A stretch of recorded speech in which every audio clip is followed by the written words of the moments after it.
Hey everyone, this is Phil Gamesh. Today is Wednesday, May 30th, and I just got back from the comic book store. I actually went a little bit earlier this week because I'm going out of town this weekend, so I decided to make the time to hit them up on Wednesday. Um, so because I just got back, none of my books have been bagged or boarded yet. Um, so I'm just going to show them off just as they are, and we'll see how this goes. Um, this first book that I picked up is Barrier Number 5. This is a Brian K. Vaughan series with Marcos Martin, and yeah, I got the free comic book day version of this, and I don't know if there's any differences between that book and the regular issue number 1. Supposedly, the regular issue number 1 is thicker. At least that's something I heard. So I don't know if there's extra material in there or not, but maybe I'll pick it up at some point just to find out. I also got Kill or Be Killed, number 19. This is currently one of my favorite series. Ed Brubaker and Sean Phillips. Stuff they do is always pretty good, and this is no exception. In fact, this is one of the better ones they've done in a while, in my opinion. Okay, I got Lazarus number 28. Now that I'm looking, I see some scuffing on there. That's kind of disappointing. But anyway. Stray Bullets number 35. David Lapham's book. Yeah, I don't know. It's probably not for everybody, but I enjoy it.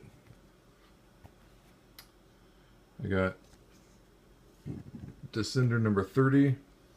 I was looking for the Virgin cover, or the Virgin variant of this issue, but unfortunately it wasn't there. So I don't know, maybe I'll look around and find it somewhere else, but for the moment at least I don't have it. Most of these, well, for a long time I was mostly getting just Image books. Just in the past 6 months or so I started picking up more Marvel and DC. But that's why a lot of my regular books are all Image. We got Saga number, was it 52? Always a good read. Brian K. Vaughan again.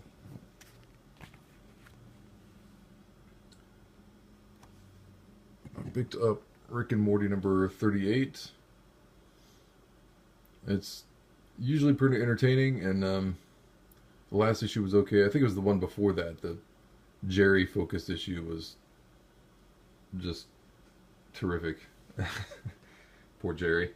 Anyway, I got Marvel 2-in-1 number 6. Again, there's another cover for this, like a Deadpool version of The Thing. I was looking for that, but I didn't find it. So maybe I will find it somewhere else. I don't know. From Dark Horse, I picked up Blackwood number 1. These are in no particular order, by the way. But Blackwood number 1. This is written by Evan Dorkin, who writes Beasts of Burden for Dark Horse. Also, I mean, it doesn't come out very often, but when it does, I always get it, and it's really good. This seems like it's probably going to be pretty similar in tone. Another kind of dark-ish urban fantasy type of story. So I really like it, and it's got a Becky Cloonan cover, and I really enjoy her artwork.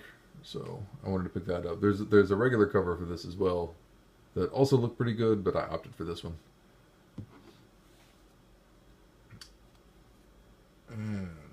Moving into the DC stuff now.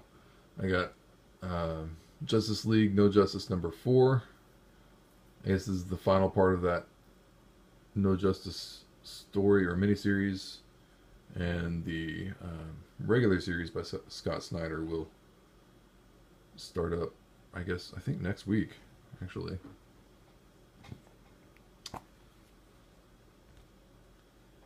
I got Man of Steel #1 by Brian Michael Bendis. I'm not sure how to feel about this exactly. I really kind of like what they've been doing with Superman for the past few years. I mean, I haven't been reading it all along, but I've kind of gone back and looked at a lot of it, and like I really like the dynamic with Superman and John Kent, Superboy, and Lois. And I don't. It seems like Bendis is gonna really upend that status quo, which I don't know. It's one of those cases where if it ain't broke, don't fix it. But it looks like they might be taking Superman in another direction. Who knows? Maybe it'll still be good. We'll see. I got Doomsday Clock #5. There's 2 covers for this. There's also a Joker cover. But I for Doomsday Clock, I've been getting the cover A's just because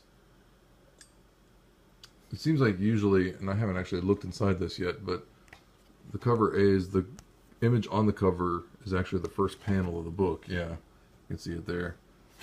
So that is how it was done in the original Watchmen series.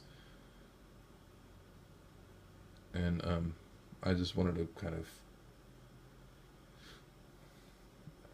you know, I didn't really see the need for the variant covers. And I didn't want to, I mean, for a 5th week, this was actually a really heavy week for me.